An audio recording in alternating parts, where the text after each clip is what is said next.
तो आज जा रहे हैं मैं, आप लोग देखिए इस न्यूज़ को। हम आज जा रहे हैं रिएक्शन करने इस पे। आप लोग देखिए दोस्तों और बताइएगा कमेंट करके। के रूठने का साल, वो साल जब ऊपर वाला खुद आपसे खफा हो गया और हर रोज इस देश ने जो कुछ देखा उसके बाद देशवासियों के मुंह से यही निकल रहा है, बस कर भाई, बस कर यार, अब और मत दिखा। इस देश ने बहुत देख लिया, इतने आंसू नहीं देखे जाते। एक घटना पे हमारी आंखों के आंसू सूखते भी नहीं है कि तब तक एक नई घटना हो जाती है। जनवरी से लेकर जून तक जो कुछ हुआ है उसे देखकर कहीं भी आने जाने, उठने बैठने, घूमने टहलने, काम करने, हर चीज में डर लगता है। हर महीने एक नई चोट लग जाती है। अहमदाबाद में आसमान से मौत बरस गई, पहलगाम में आतंक ने स्वर्ग को खून से रंग दिया, महाकुंभ में आस्था जो थी वो भीड़ में कुचल गई, बेंगलोर में जश्न मातम में तब्दील हो गया, दिल्ली के रेलवे स्टेशन पर अफरा तफरी ने जिंदगी छीनी, मुंबई की लोकल ट्रेन काल बन गई, केदारनाथ में यात्रा जो थी वो अधूरी रह गई और उसके बाद पुणे में एक पुल जो है वो लोगों को ले डूबता है। बीते 6 महीने में 8 हादसे डराने वाले हैं। कुछ हादसे किस्मत का खेल हो सकते हैं, कुछ लापरवाही का नतीजा, कुछ हमारी आपकी सोच से पड़े, लेकिन जो कुछ हो रहा है उसके बाद देशवासी यही कह रहे हैं, बस कर, हे ऊपर वाले अब थोड़ा रहम कर हम लोगों पर, क्योंकि इतने मजबूत नहीं है कि हर रोज ये जख्म देख पाए। लेकिन सवाल भावनाओं से ऊपर उठकर ये भी है कि क्या ये केवल हमारी बदकिस्मती थी, ये केवल किस्मत का रूठना था, ऊपर वाले का नाराज होना था, या फिर हमने लापरवाही की पराकाष्ठा पार कर दी और उसी वजह से हादसे के बाद एक और हादसा हुआ। आज हर खबर डराती है, हर यात्रा भरोसे की नहीं है, आज दुआ की मोहताज है। आज ट्रेन में चढ़ने से पहले, प्लेन में चढ़ने से पहले आपकी टांगें कांपती होंगी, आपके माँ बाप आपके सुरक्षित पहुंचने तक दुआ मांगते होंगे। 2025 को हम एक साल नहीं काला अध्याय के तौर पर देख रहे हैं, जिसके हर पन्ने पर दुख, शोक, टूटी उम्मीदें, ये सब कुछ है। लेकिन सवाल फिर वही मेरा है कि क्या ये मनहूसियत का साल था, या हमारी लापरवाहियों को हम हादसा और खराब किस्मत कहकर जिम्मेदारी से भाग गए। इस साल की शुरुआत से शुरू करते हैं। सबसे पहले कुंभ, आस्था पर जब लापरवाही भारी पड़ गई, उसे आप किस्मत की मार कहेंगे या सिस्टम की नासमझी, वो आप पर है। लेकिन 19 जनवरी 2025 प्रयागराज का महाकुंभ चल रहा था, वो पर्व जहां भीड़ नहीं, आस्था उमड़ रही थी, लोग शरीर से नहीं आत्मा से स्नान करने आए थे, जहां हर न्यूज में आप सारा देख पाप कट जाएगा, जीवन सुधरेगा, मोक्ष मिलेगा।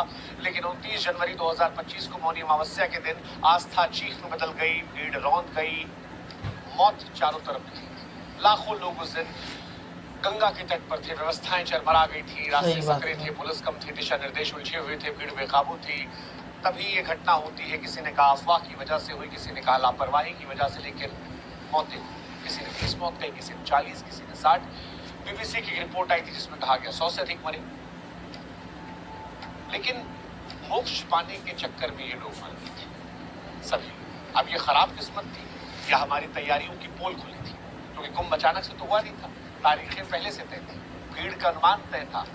हर बार ये कुंभ होता है, कागजों में सारी तैयारियां होती है, लेकिन लोग मर जाते हैं। पहले भी 1954 से लेकर 2013 तक बार बार कुंभ में यही हुआ है, और इस बार भी यही हुआ, जो बताता है कि हम सीखे नहीं, गलतियां दोहराते रहते हैं। यह हादसा सिर्फ भीड़ का टूटना नहीं था, भरोसे का टूटना था। आस्था से भरा एक पर्व मातम में तब्दील हो गया था। मोक्ष की राह में लोग मौत को पा लिए थे, और अब सवाल फिर यही, जो पीछे मुड़कर हम देख रहे हैं कि इस घटना को किस्मत कहकर टाल रहे थे हम, या हमारी जिम्मेदारी को समझना चाहिए था।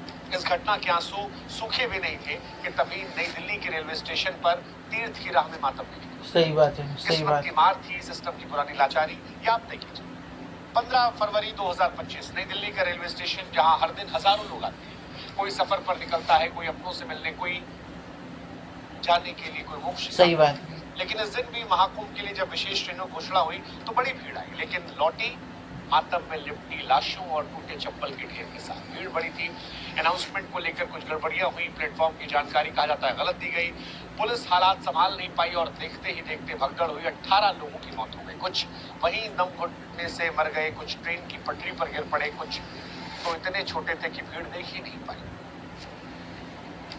कोई माँ बाप को यहाँ पर तीर्थ यात्रा पे ले जा रहा था, कोई अकेले स्नान करने जा रहा था, किसी ने महीनों पहले टिकट बुक कराई थी, कोई भीड़ के इंतजार में खड़ा था, पुण्य कमाने जा रहे थे और जीवन छोड़कर चले। ये हादसा किस्मत की मार था या वही रेलवे की पुरानी व्यवस्था की सही बात है लाचारी जो हर बार भीड़ में दम तोड़ देती है। पहले भी हुआ था 2013 में इलाहाबाद रेलवे स्टेशन पर 42 लोग मारे गए थे और 12 साल बाद में हम वहीं खड़े हैं।